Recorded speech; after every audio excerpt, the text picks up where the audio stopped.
I am still Mark Stewart, and I am still on Chapter 2 of White Fragility. Indeed, we haven't moved far because page 24, that definition page, has another definition. One paragraph later, Robin DiAngelo says, by definition, racism is a deeply embedded historical system of institutional power.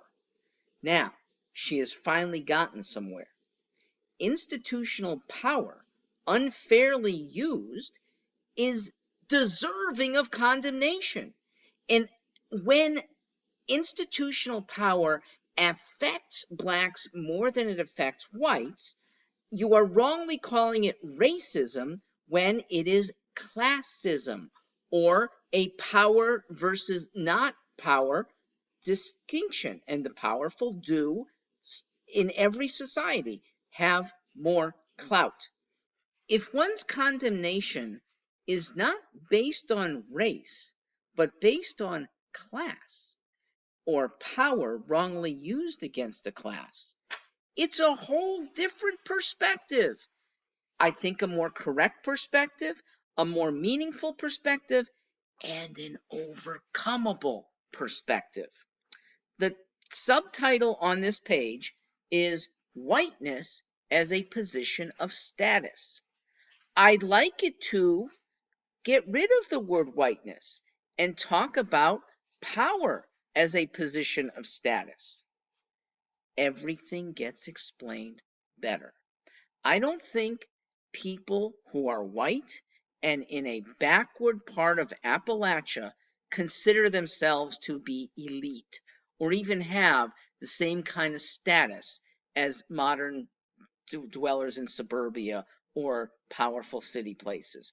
I don't think your average lobsterman, most of them are white, feels a high status.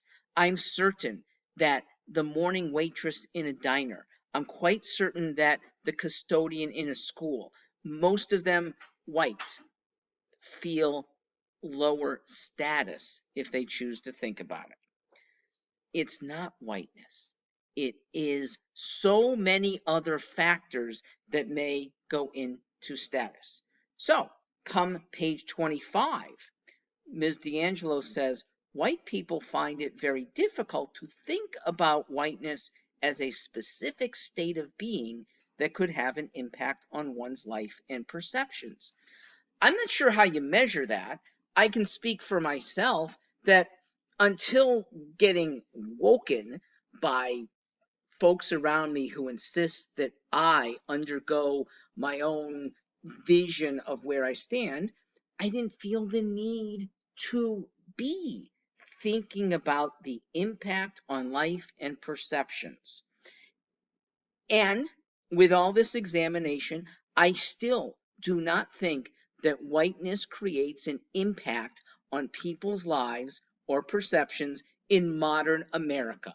Class does, education level does, expectations that your parents had of you or that you have of yourselves, those are far bigger influencers.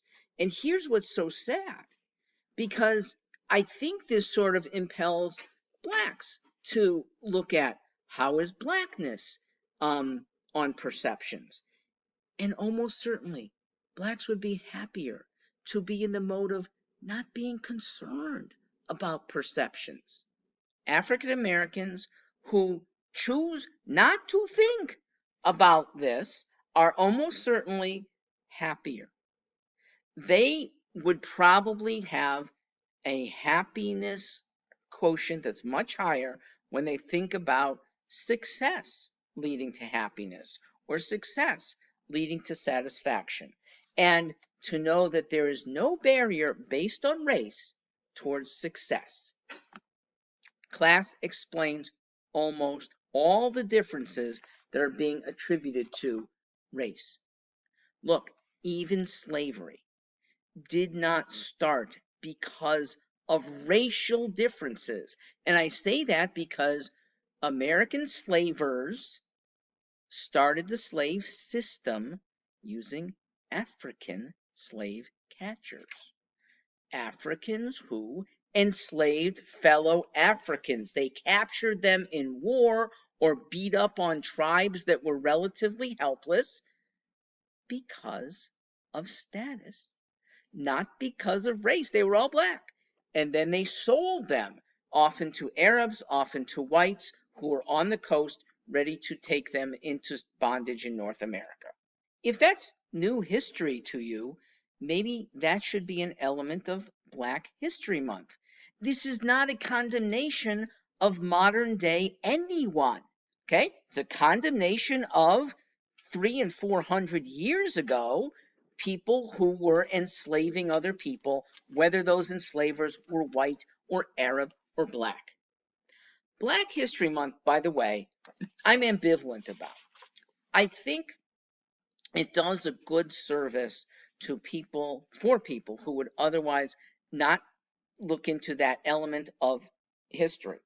However, a higher level is to acknowledge wherever Black achievements have happened anytime in the school year.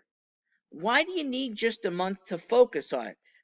Because some people perceive that it has been wrongly unfocused on, and that's no longer true in the first place. If at the high level, educators and students recognize the heroics of many Black actions, heroic even more so because it probably went beyond the expectations in pre-1950s America. So that is Black History Year. That's elevating where it's worthy and not doing an artificial, politically correct, avoid a race-based shakedown because you're an outlier. It is, I think, the purer way to study American history. American history includes Black history. And those who want to elevate the B in Black history can shout it out wherever it occurs. It doesn't just have to be. All right, we're moving. Page 27 is next.